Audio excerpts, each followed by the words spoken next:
खुदाम सी यीशु में एक बार फिर से आप तमाम मेरे मसीह भाई बहनों को सलाम जय मसीह की प्रेज़ द लॉर्ड। सो आज के हमारे इस मैसेज में हम यूसुफ की जिंदगी से सीखने वाले हैं। ये मैसेज बिल्कुल जवानों के लिए तो खासकर है ही, लेकिन ये हम तमाम मसीह भाई बहनों के लिए भी है जो विश्वास का दावा करते हैं, जो मसीह होने का दावा करते हैं। सो प्लीज इस मैसेज को बहुत ही ध्यान से सुने।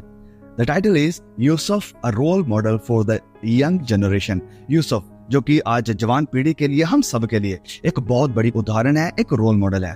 इस मैसेज को हमने हमारे सैटरडे जूम मीटिंग में भी किया था, लेकिन नेटवर्क इश्यूज के कारण, क्योंकि हम वहाँ पर पटियाला मीटिंग में थे किसी के घर में, तो नेटवर्क इतना स्ट्रांग नहीं था, इसके कारण यूट्यूब पर लाइव तो किया, लेकिन नेटवर्क प्रॉब्लम होने के कारण आवाज़ सही से नहीं आ रही थी। तो बहुत से भाई बहन मांग रहे थे कि प्लीज़ भाई वो मैसेज हमें चाहिए दोबारा से। तो हमने सोचा कि ये मैसेज वाकई में एक बहुत बड़ी ब्लेसिंग है। सो आप सबको मैं चाहता हूँ कि प्लीज़ इस मैसेज को जब आप सुनते हैं, अगर आप आशीष पाते हैं तो प्लीज़ जरूर शेयर करें और तमाम हमारे मसीह बहनों के साथ, ताकि और भी लोग आशीषित हो सकें। ओके, तो आइए मेरे साथ खोलें, अगर आपके पास आपकी बाइबल है, उत्पत्ति अध्याय 39 वचन 9 को, जेनेसिस चैप्टर नंबर 39 वर्स 9। तो यहाँ पर क्या लिखा है कि इस घर में मुझसे बड़ा कोई नहीं, और उसने तुझे छोड़ जो उसकी पत्नी है मुझसे कुछ नहीं रख छोड़ा, इसलिए भला मैं ऐसी बड़ी दुष्टता करके परमेश्वर का अपराधी क्यों बनूं? परमेश्वर का अपराधी क्यों बनूं? इंग्लिश में लिखा है, how can I do such a sin against my God? मैं अपने खुदा के खिलाफ ये पाप कैसे कर सकता हूँ? ओके, तो यहाँ पर मैं थोड़ी सी बैकग्राउंड बता दूं इससे पहले कि हम इसकी गहराई में जाएं। बैकग्राउंड यहाँ पर ये है, हम सब जानते हैं यूसुफ की जिंदगी के बारे में कि यूसुफ यहाँ मिस्र में है, और जो पोतीफर मिस्र का एक लीडर है उसके घर में ये रह रहा है, और पोतीफर ने उसे पूरे घर का अधिकार दिया हुआ है। He was such a intelligent गाय, वो एक बहुत ही बुद्धिमान लड़का है, तो इसलिए यूसुफ ने उसे रिस्पॉन्सिबिलिटीज दी हुई हैं। लेकिन उसकी जो पत्नी थी, पोतीफर की पत्नी, वो गलत निगाहें रखी हुई थी यूसुफ पर, और इसी कारण जब वो इस यूसुफ को लेती है ताकि वो उसके साथ कुछ गलत करे, तो यूसुफ उसे ये जवाब देता है कि यस, मेरे मालिक ने सब कुछ मेरे हाथ में दिया है सिवाय तेरे, मतलब तू मेरे कंट्रोल में नहीं है, तो अपने पति की है, तो मैं ये काम कभी नहीं कर सकता हूँ। और सबसे जरूरी बात वो कहता है कि मैं अपने परमेश्वर के खिलाफ ये अपराध नहीं कर सकता हूँ, परमेश्वर के खिलाफ अपराध नहीं कर सकता हूँ। एक चीज जो यूसुफ की जिंदगी से हमें यहाँ पर क्लियरली दिखाई पड़ रही है, वो है कि यूसुफ की जिंदगी में परमेश्वर का भय है। Yes, the fear of God in Yusuf's life. Yusuf की जिंदगी में परमेश्वर का भय है, परमेश्वर का वो भय रखता है, इस कारण वो ये पाप करना नहीं चाहता है। अब परमेश्वर के भय का मतलब क्या? परमेश्वर के भय का मतलब ये नहीं है कि अगर मैं ये पाप कर दूंगा तो परमेश्वर मुझे खत्म कर देंगे, अगर मैं ये परमेश्वर के विरोध में चला जाऊंगा तो परमेश्वर मुझे मार देंगे, वो तलवार लेकर खड़े हैं या पिस्टल लेकर खड़े हैं, तो मुझे डर रहता है कि कहीं वो मुझे मार ना दे। नहीं, परमेश्वर का डर उसके लिए ये नहीं है।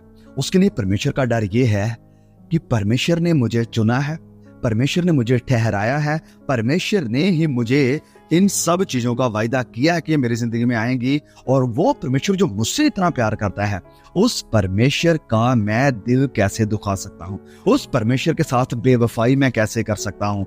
मैं अपने परमेश्वर का इनकार नहीं कर सकता, अपने परमेश्वर को ठुकरा नहीं सकता। अपने परमेश्वर का भय है कि मुझे उसकी इज्जत करनी है, उसके नाम को ऊंचा करना है, मेरे कारण परमेश्वर का नाम शर्मिंदा होना नहीं चाहिए। सिंपली इसका मतलब यही है, परमेश्वर का भय, परमेश्वर का भय।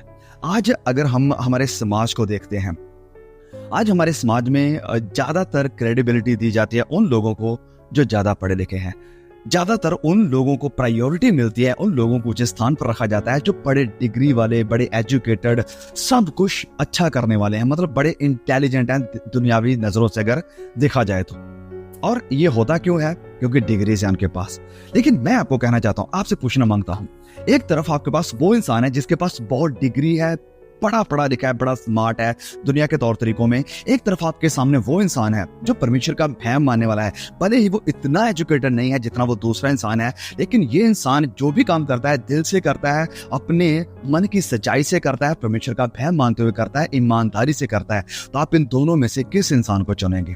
डेफिनेटली अगर मुझे मौका मिले तो मैं उस इंसान को चुनूंगा जो परमेश्वर का भय मानने वाला है। भले ही वो लेस एजुकेटेड है, इतना पढ़ा लिखा नहीं, इतने डिग्री वाला नहीं है, लेकिन फिर भी वो इंसान चाहिए जो प्रभु का भय मानने वाला है, क्योंकि वो प्रभु के भय के साथ दुनिया को जीतने की सामर्थ्य रखता है। परमेश्वर का भय मानने वाला, परमेश्वर का भय क्या है? वचनों में लिखा है कि परमेश्वर का जो भय है वह बुद्धि का मूल है। परमेश्वर का भय हमें बुद्धि देता है। यस, ये डिग्रीज, हमारी स्टडीज, एजुकेशन, मैं ये नहीं कह रहा हूँ कि जरूरी नहीं है, बिल्कुल जरूरी है। लेकिन अगर हमारी एजुकेशन है, डिग्रीज है, लेकिन परमेश्वर का भय नहीं है, तो इन चीजों की जीरो वैल्यू हो जाती है। इन चीजों की कोई वैल्यू नहीं है। लेकिन अगर आपके पास अच्छी शिक्षा है और साथ ही साथ परमेश्वर का भय आप मानते हो, फिर चाहे और कुछ रहे या ना रहे, तो ये एक बहुत ही बड़ी आशीष है आपके लिए भी और आपके आसपास के लोगों के लिए भी, और जहां कहीं भी आप काम करते हैं उन लोगों के लिए भी एक बहुत बड़ी आशीष रहेगी। सो परमेश्वर कहते हैं वचनों में कि परमेश्वर का भय बुद्धि का मूल है। ना कि पढ़ाई, ना कि स्टडी, ना कि एजुकेशन, ये नॉलेज है, बुद्धि नहीं। बुद्धि हमें परमेश्वर ही की तरफ से मिलती है, जो विजडम होती है। विजडम हमें कहां से मिलेगी? परमेश्वर की तरफ से। और वो मिलती किन लोगों को है? जो उसका भय मानने वाले। आज के समय में जब हम देख रहे हैं मेरे प्रियो, आज हमारी 21st सेंचुरी में, 21वीं सदी में, ये एक सबसे बड़ी कमी है। एजुकेशन बहुत हो गई, टेक्नोलॉजी बहुत हो गई, बड़े हम एडवांस हो गए। एआई यानी आर्टिफिशियल टेक्नोलॉजी के कारण बहुत सारी चीजें एडवांस हो चुकी हैं, इजी हो चुकी हैं, आसान हो चुका है, सब कुछ हमारे पास हो चुका है, बहुत ज्यादा हो चुका है। नॉलेज दिन प्रतिदिन इंक्रीज होती जा रही है। मतलब पिछले बीती सदियों में जितनी नॉलेज लोगों ने इकट्ठी करी थी, बताया जाता है कि 1 महीने के अंदर अंदर उतनी इंफॉर्मेशन यूट्यूब के ऊपर अपलोड होती है, 1 महीने के अंदर। सोच सकते हैं कि ये नॉलेज कितनी ज्यादा बढ़ रही है, जानकारियां कितनी ज्यादा बढ़ रही हैं।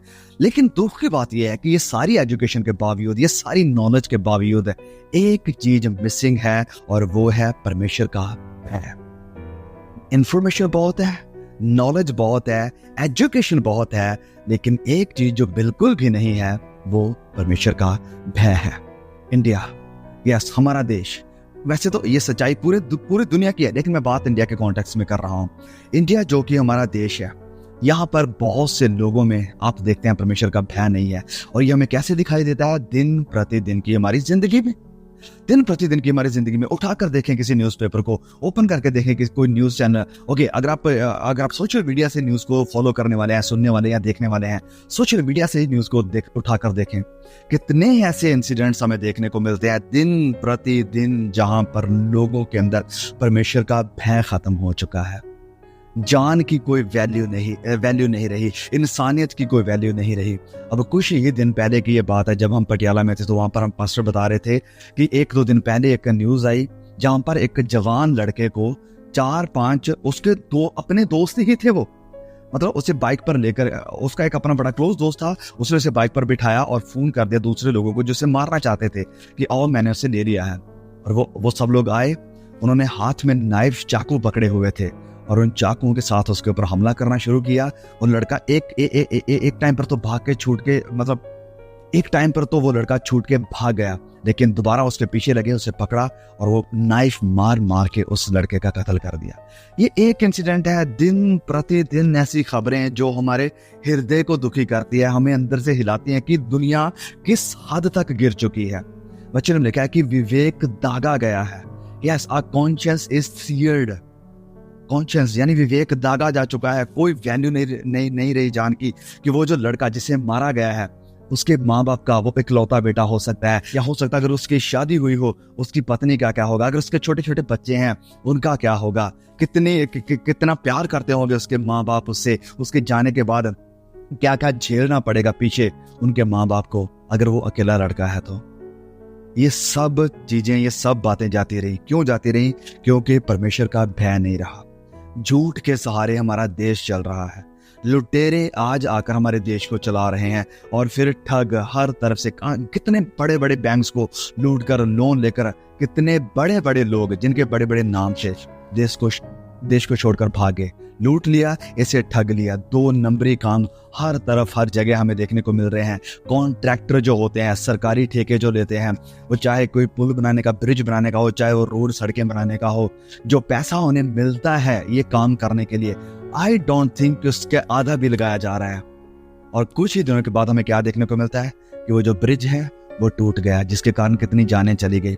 वो जो सड़क थी, रोड है, वो बिखर गया, एक्सीडेंट्स हो रहे हैं। इन सब की वजह क्या है? कि इंसान लोभी, लालच के साथ भर चुका है। फिक्र नहीं है जान की, कोई परवाह नहीं है कि किसी का नुकसान हो जाएगा, क्या हो जाएगा, मुझे वफादारी से काम करना है, ये जो पैसा मुझे मिला है इस काम के ऊपर लगाने के लिए मिला है। नहीं, अपनी जेब पहले भरनी है, काम का जैसा भी हो बस टाइम पास करो, गुजारा करो, थोड़ा लगा दो, जैसा भी करके काम फिनिश करो, फिर चाहे किसी का नुकसान होता है होने दो, कोई फिक्र कोई परवाह नहीं है। ये सब कुछ क्यों है? परमेश्वर का डर अंदर नहीं है। पढ़े लिखे बहुत हैं, बड़े इंजीनियर हैं, इंजीनियरिंग करी हुई है, बहुत पढ़ाई लिखाई करी हुई है, बड़े कनेक्शंस हैं उनके, बहुत ज्यादा समझदार हैं ये लोग अपने आप में, बड़े स्मार्ट हैं, लेकिन एक चीज की कमी है, वो है परमेश्वर का भय। इसके कारण ये लूटना, 2 नंबरी पैसा कमाना, ठगना, लालच जिंदगी में भरा हुआ है। और मैं बात कर रहा था झूठ की। यस, झूठ है। हमारे जो नेता लोग हैं, हमारे जो पॉलिटिशियंस हैं, झूठ के साथ लोगों को बेवकूफ बना रहे हैं। हम ये करने वाले हैं, वो करने वाले हैं, लेकिन होता कुछ भी नहीं है। हमारे जो टॉप लीडर्स हैं वो झूठ के सहारे चल रहे हैं।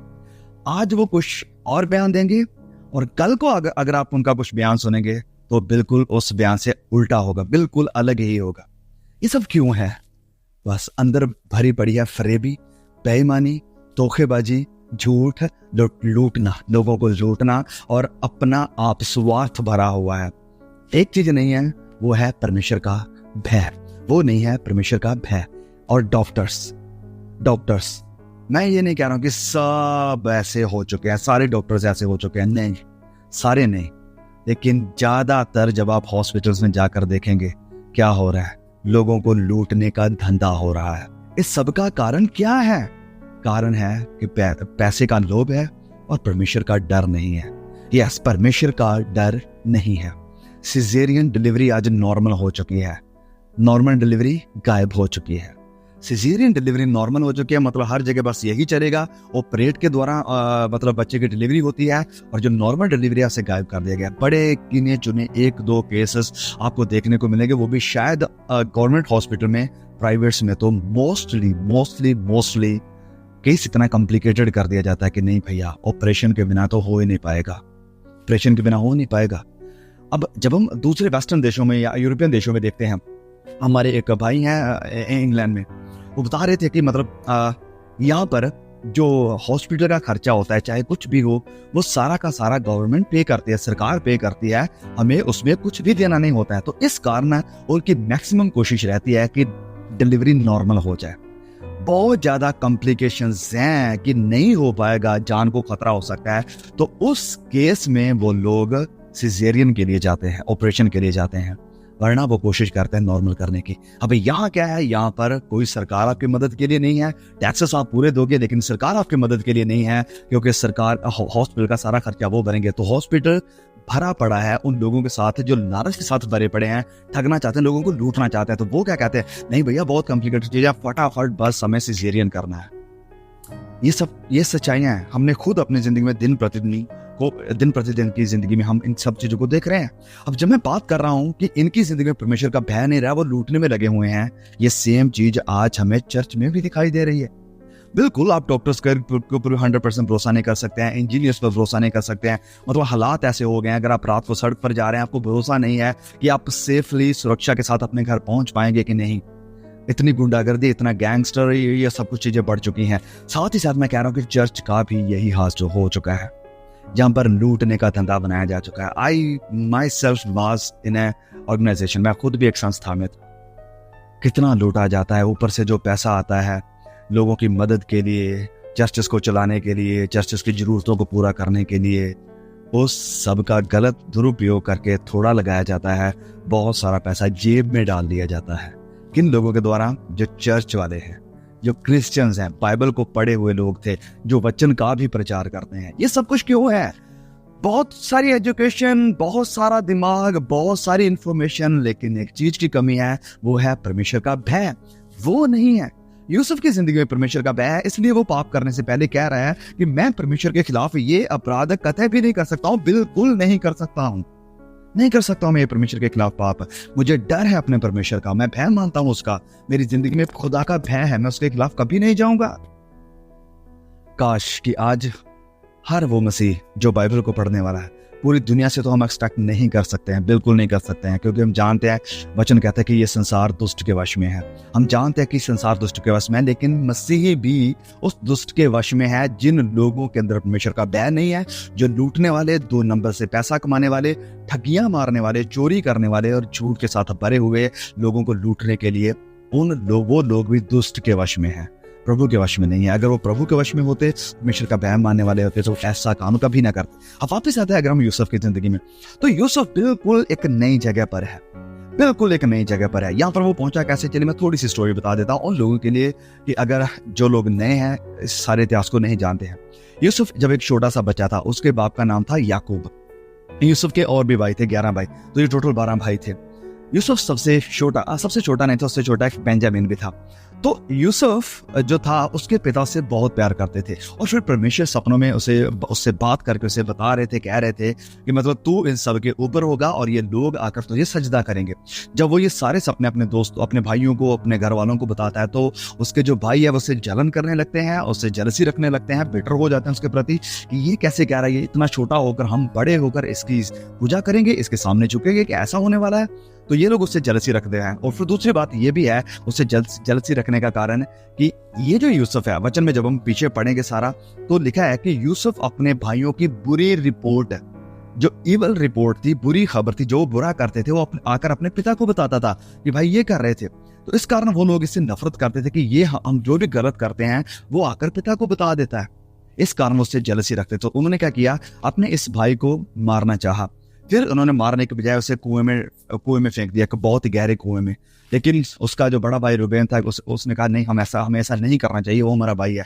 और वहीं से कुछ व्यापारी आ रहे थे, कुछ बिजनेसमैन आ रहे थे जो जा रहे थे मिस्र की तरफ। उन्होंने उस अपने छोटे भाई यूसुफ को निकाला और उनके हाथों में बेच दिया। इस तरह से यूसुफ मिस्र में पहुंच गया। और जब वो मिस्र में पहुंच गया था, तो तब ये सब कुछ चल रहा है। यूसुफ को परमेश्वर ने वहां पर बहुत ऊंचा भी किया, हम जानते हैं। लेकिन अब यहाँ पर जब वो मिस्र में है, तब ये सब कुछ चल रहा है। उसके घर का कोई भी मेंबर यहाँ पर नहीं है, उसका कोई पास्टर यहाँ पर नहीं है, कोई उसके आस पड़ोस का इंसान उसके आसपास नहीं है कि उनका डर या भय मानते हुए वो कुछ गलत काम ना करे। लेकिन उसकी जिंदगी में परमेश्वर है, उसकी जिंदगी में परमेश्वर है जिसका वो भय मानता है कि वो मेरा परमेश्वर मेरे साथ है हर पल हर वक्त। इस कारण भले मेरे माँ बाप ना देखें, भले ही मेरे पड़ोसी ना देखें, भले ही मेरा पास्टर ना देखे, भले ही वो इंसान मुझे ना देखे जिसके प्रति मैं अकाउंटेबल हूँ, लेकिन हाँ, एक तो है जिसके प्रति मैं अकाउंटेबल हूँ, जिसके प्रति मैं जवाबदेह हूँ, जिसको मुझे अपना लेखा देना है, वो मेरा परमेश्वर है। और वो तो मुझे, चाहे मैं अंदर हूँ, चाहे बाहर हूँ, चाहे लाइट ऑफ करके बैठा हूँ, हर जगह मेरे साथ है। मुझे उसके खिलाफ पाप नहीं करना। इसकी जिंदगी में परमेश्वर का भय है। सो मैं क्या कहने की कोशिश कर रहा हूँ कि यूसुफ अपने घर से बहुत बहुत ज्यादा दूर है। आज बहुत सारे जितने भी हमारे जवान हैं, because of the growth in technology, study and all and काम, सब कुछ की वजह से जवानों को घर से बाहर निकलना पड़ता है। ना सिर्फ लड़कों को, वरन लड़कियों को भी बहुत ज्यादा घर से बाहर निकलकर काम के लिए या स्टडी के लिए, अलग अलग पर्पज के लिए घर से बाहर जाना पड़ता है।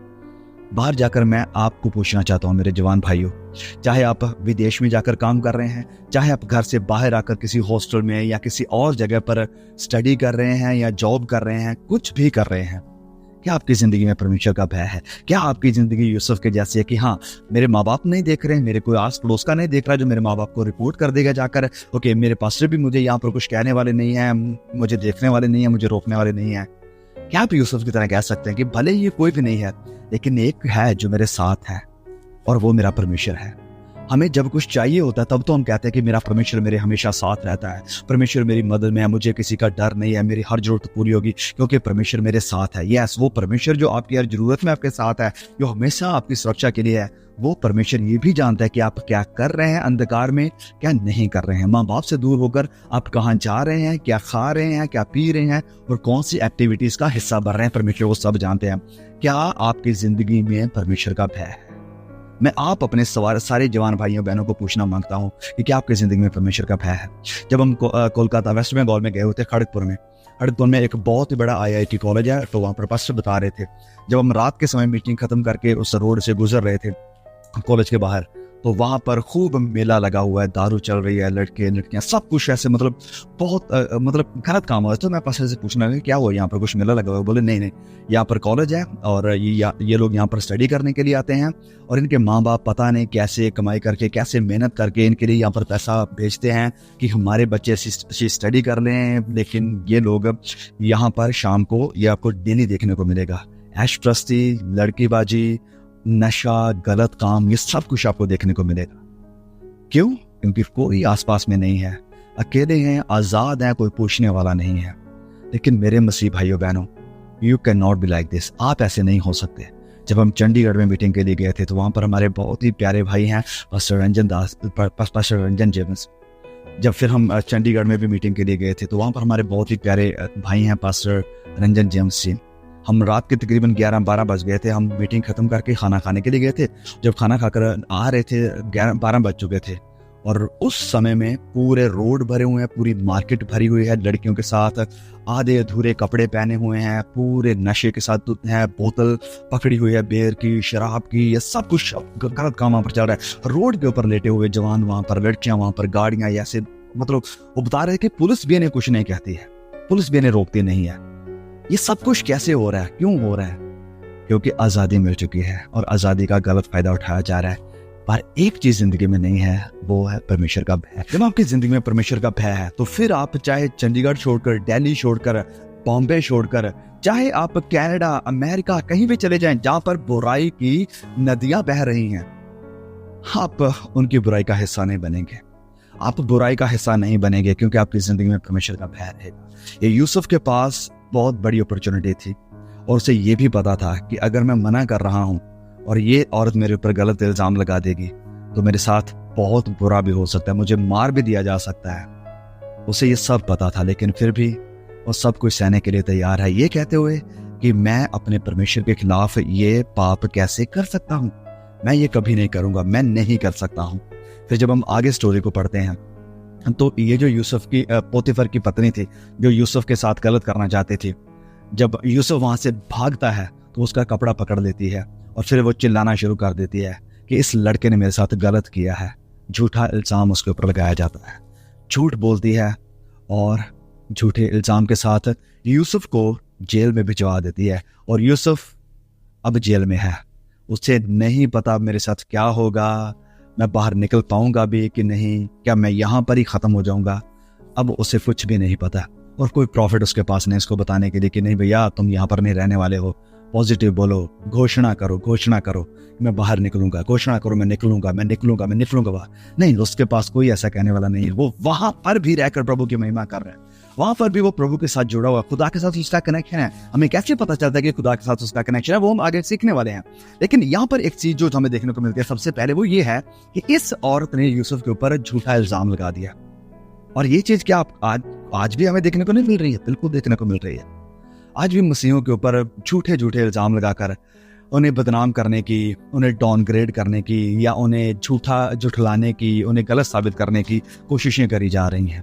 झूठ बोलकर झूठे इल्जाम उनके ऊपर लगाकर कि भैया ये तो पैसा देकर जबरन धर्म परिवर्तन करते हैं, जबकि ऐसा कोई केस नहीं दिखाई देता है क्योंकि ये कानूनी तौर पर गलत है। अगर आपको कोई ऐसा दिखाई पड़ रहा है तो तुरंत वीडियो आपके पास है, फोन आपके पास है, तुरंत शूट हो सकती है, ऑडियो है, आप तुरंत ऑडियो शूट कर सकते हो।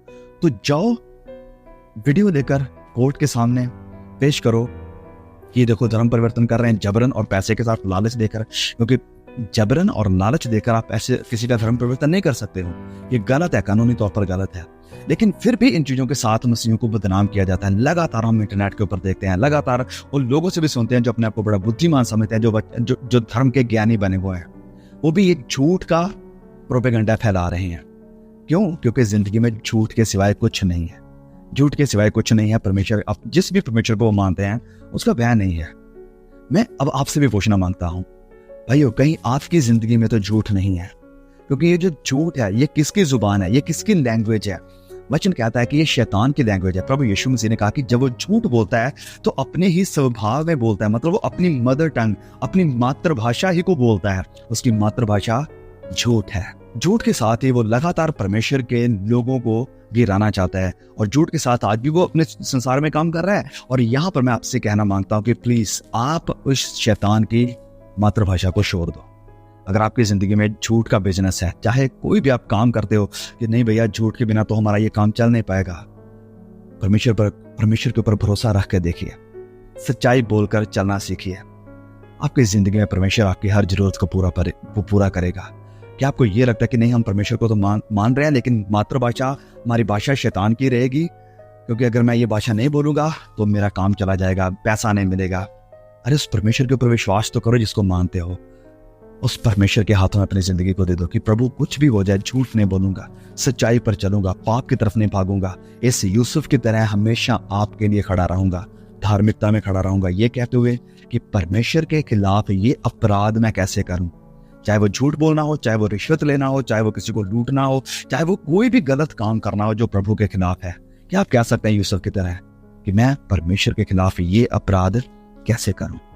फिर मैं कह रहा हूं कि जब वो जेल में भी चला गया तो उसने घोषणाएं नहीं करी पॉजिटिव शेवर की, ये वो जब जो भी ड्रामा आज चल रहा है हमारी मसीहत के अंदर, तरफदारी की घोषणाएं नहीं, उसने कोई घोषणा नहीं करी। वो प्रभु के साथ कनेक्टेड था, वहां पर वो प्रार्थना करता रहा। क्या करता रहा हम नहीं जानते, कुछ लिखा हुआ नहीं है, लेकिन ये बात हम जरूर जानते हैं कि वो परमेश्वर के साथ जुड़ा हुआ था, प्रार्थना करने वाला इंसान था।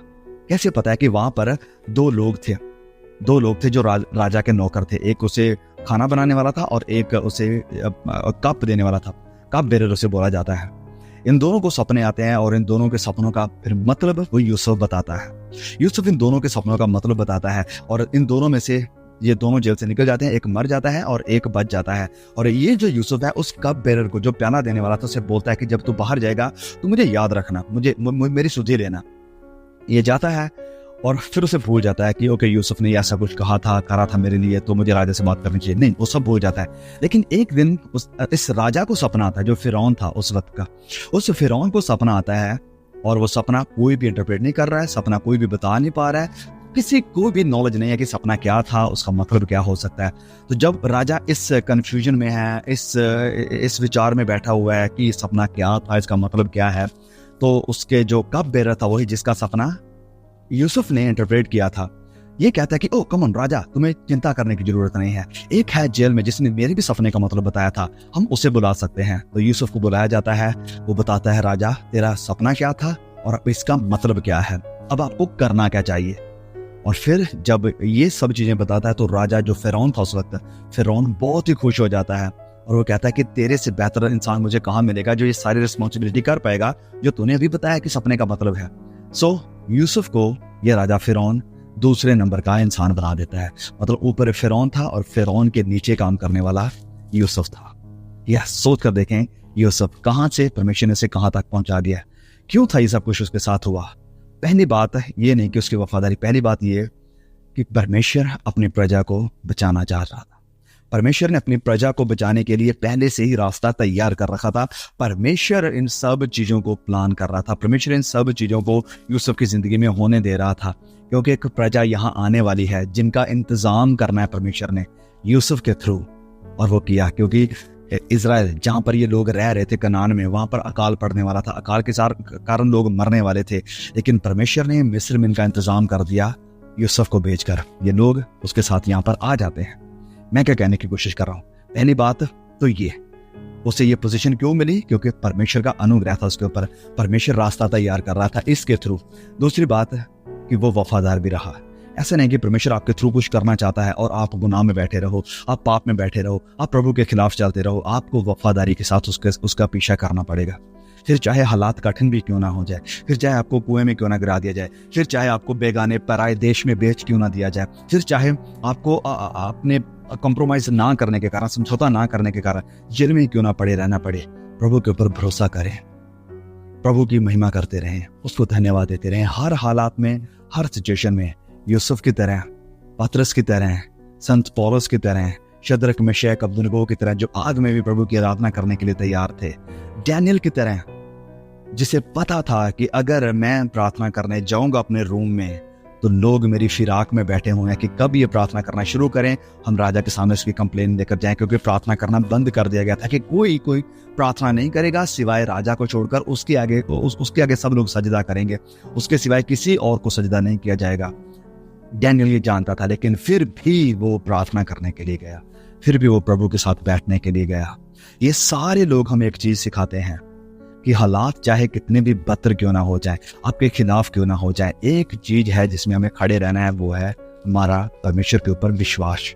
उसमें बने रहो, उसमें खड़े रहो कि जिसने आपको बुलाया है, जिसने आपको निकाला है, जो आपको संभालते आया है, वो आपको आने वाले समय में भी संभालेगा, वो आपको महिमा का ताज देगा। हाँ, हो सकता है वो महिमा का ताज हमें यहाँ ना मिले, मैं ये बिल्कुल नहीं कह रहा हूँ, क्योंकि पतरस को भी नहीं मिला था, उसे तो उल्टी क्रूस मिली थी।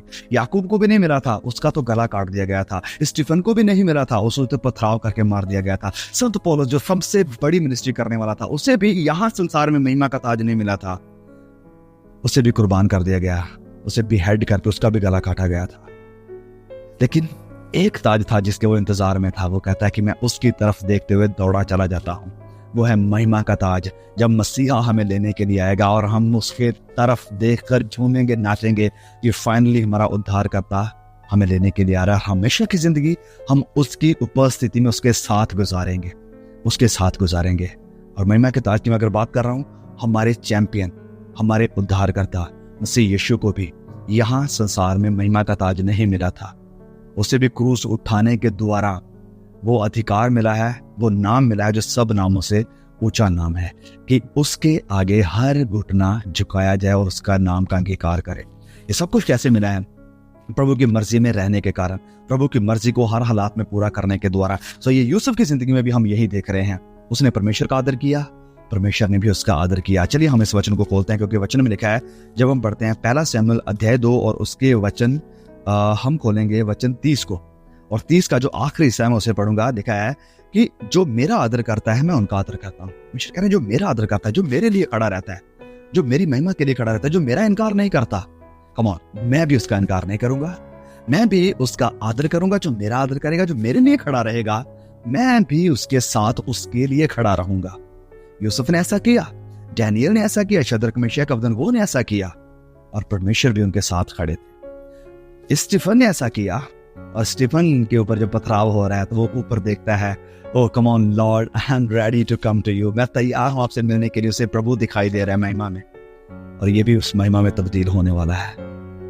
प्रभु कह रहे हैं कि जो मेरा आदर करेगा, हर बात में, हर काम में आदर करने का मतलब क्या, कि जब आपके सामने कोई पाप की अपॉर्चुनिटी आती है, कोई पाप करने का अवसर आता है, आप कहेंगे नहीं, मैं ये नहीं करूंगा, मैं अपने खुदा का आदर करता हूं, अपने खुदा का भय मानता हूं, मैं ये काम बिल्कुल नहीं करूंगा।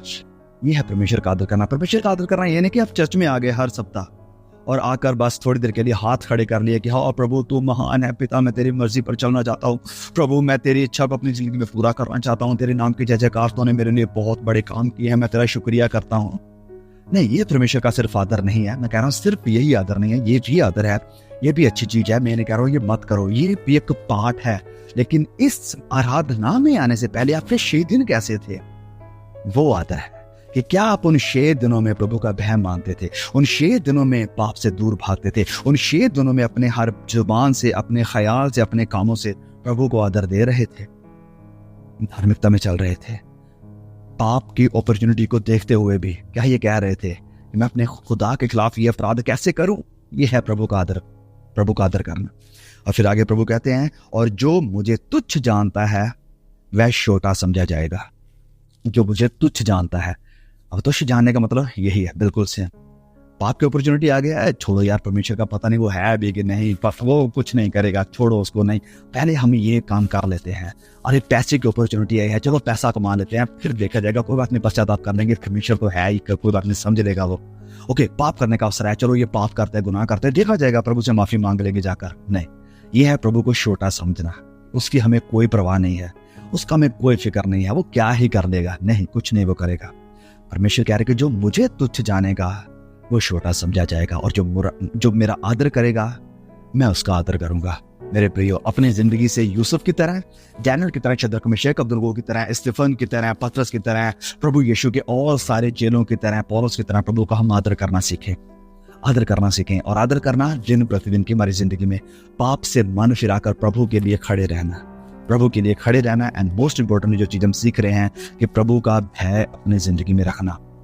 प्रभु का भय ही वचन में लिखा है कि बुद्धि का मूल है, बुद्धि की शुरुआत है। आइए अगर हम बात करें अपने बच्चों की भी, हम बच्चों को स्टोरियां सुनाते हैं, इंग्लिश सिखाने की कोशिश करते हैं, बहुत सारे इंस्ट्रूमेंट सिखाना चाहते हैं, उन्हें अच्छी डिग्रीज दिलाना चाहते हैं कि वो बड़ा उनका नाम हो जाए, उनका बड़ा काम हो जाए, अच्छी जॉब पर लग जाए। वो सब चीज़ों की हम कोशिश करते हैं, प्रयास करते हैं। मेरे प्रियो, ओके, अच्छी बात है, करना चाहिए, हमें अपने बच्चों के फिक्र भी होनी चाहिए। लेकिन एक जो सबसे जरूरी चीज़ है, इन सब चीज़ों से जरूरी, अगर इस सब चीज़ों का गुच्छा बनाकर एक साइड कर दिया जाए और ये प्रभु का भय एक साइड कर दिया जाए, तो ये बड़ा है, ये हैवी है। ये सबसे पहले सिखाना बहुत जरूरी है कि बच्चों प्रभु का भय सीखो, प्रभु का भय मानना है अपने हर काम में, जहां कहीं भी जाते हो प्रभु का भय अपनी जिंदगी में रखना है। और जब आप, मेरे मसीही भाई बहनों, जब आप अपने बच्चों को ये सिखाएंगे, आपके बच्चे जब बड़े हो जाएंगे तो वो ऐसे काम बिल्कुल नहीं करेंगे जो कोलकाता में एक बहन के साथ हुआ। आप सिखाएंगे कि ये खुदा के खिलाफ है, ये प्रभु का भय मानना नहीं है। आप अपने बच्चों को भय माना सिखाएं प्लीज, क्योंकि आपके बच्चों को, मैं ये बात अक्सर कहता हूँ और अपने प्रचार में, कि 99.999999% चांस है कि आपका बच्चा बड़ा होकर जो आप चाहते हैं कि वो बने, कि वो इंजीनियर बनेगा या डॉक्टर बनेगा या IAS बनेगा या कुछ भी बनेगा जो आप चाह रहे हैं कि वो बने। इतने कम चांसेस है उसके वो बनने के। लेकिन 100% 100 से ऊपर कुछ नहीं होता, नहीं, 100% चांस है कि वो आपका बच्चा आज से 100 साल बाद, आज से 50 साल बाद या कितने भी साल के बाद प्रभु के आगे जरूर खड़ा होगा। एक दिन वो खुदा के सिंहासन के सामने जरूर खड़ा होगा। ये 100% गारंटी है, वारंटी है, आप कुछ भी कह लो, वो जरूर खड़ा होगा प्रभु के सामने। और एक चीज उसकी जिंदगी से पूछी जाएगी कि क्या उसकी जिंदगी में प्रभु का भय था, क्या भय था प्रभु का। आइए प्रियो, हम खुद भी खुदा का भय मानना सीखें, उसका आदर करना सीखें हर अपने काम में, हर अपनी चीज में, और अपने बच्चों को भी प्रभु का भय मानना सिखाएं, अपने बच्चों को प्रभु का भय मानना सिखाएं। मैं गॉड ब्लेस यू ऑल। इस मैसेज को मैं कह रहा हूं कि प्लीज बहुत ज्यादा मसीहों के साथ शेयर करें, और उन्हें कहें कि मैसेज को जरूर सुने, ताकि ये हमारी जिंदगी में काम करे, ये वचन हमारी जिंदगी में काम करे। God bless you all, see you again, praise the Lord.